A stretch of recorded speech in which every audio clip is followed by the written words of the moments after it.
LPU ప్లేస్మెంట్ల రికార్డులు సృష్టిస్తోంది. Final year student 2.5 కోట్ల ప్యాకేజ్ పొందుతున్నారు. 1700 మందికి పైగా ఎల్పీయూ స్టూడెంట్స్ 10 లక్షల నుంచి 2.5 కోట్ల ప్యాకేజెస్ పొందారు.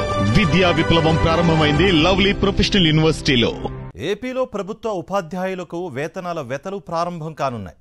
జూన్ నెల జీతం సమయానికి అందే పరిస్థితి కనిపించడం లేదు. ఇటీవల చేపట్టిన బదిలీల్లో స్థానచలనం పొందినవారు, ముఖ్యంగా పునర్విభజన అయిన వారికి ఎస్జిటిలకు మోడల్ ప్రైమరీ స్కూళ్లలో ప్రధానోపాధ్యాయులుగా వెళ్లిన వారిని వేతన కష్టాలు తప్పమని తెలుస్తోంది. కూటమి సర్కార్ దాదాపు 67,000 మంది టీచర్లను బదిలీ చేయగా వారిలో 20,000 మందికి వేతన కష్టాలు తప్పేటి లేవు. ప్రస్తుతం ప్రభుత్వ పాఠశాలల్లో జీతాల బిల్లులు పెడుతున్న బదిలీ అయిన వారి వివరాలు, స్థానాలను ట్రెజరీలకు ఇవ్వకపోవడంతో వేతనాలు చెల్లించే అవకాశం లేదని ఉపాధ్యాయులు ఆందోళన చెందుతూ ఉన్నారు.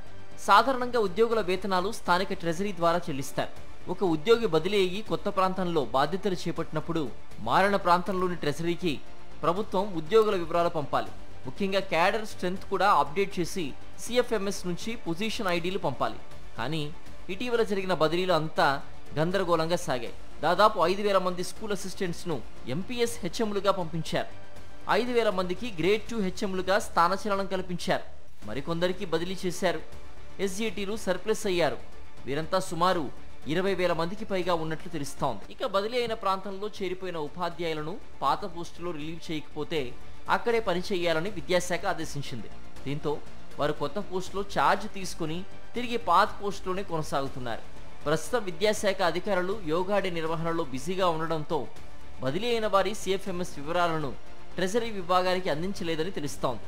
ఎంపీఎస్హెచ్ఎం సర్ప్లస్ ఉపాధ్యాయులకు కొత్తగా పొజిషన్ ఐడీలు క్రియేట్ చేయలేదు. దీంతో జూన్ నెల వేతనాలు అందేలా కనిపించడం లేదు. బదిలీ అయిన ఉపాధ్యాయులకు జూన్ నెల వేతనాలు సకాలంలో చెల్లించేలా ప్రభుత్వం చర్యలు చేపట్టాలని ఉద్యోగ సంఘాల నేతలు విజ్ఞప్తి చేశారు. పొజిషన్ ఐడీలు, సిఎఫ్ఎంఎస్ అనుసంధానం సమస్య లేకుండా ట్రెజరీ అధికారులకు సమాచారం పంపాలని కోరారు. కొత్తగా ఏర్పడ్డ పిఎస్హెచ్ఎం పోస్టులు, పునర్విభజన ఖాళీల్లో చేరిన ఉపాధ్యాయులకు జూన్ వేతనం సకాలంలో అందించాలని డిమాండ్ చేశారు.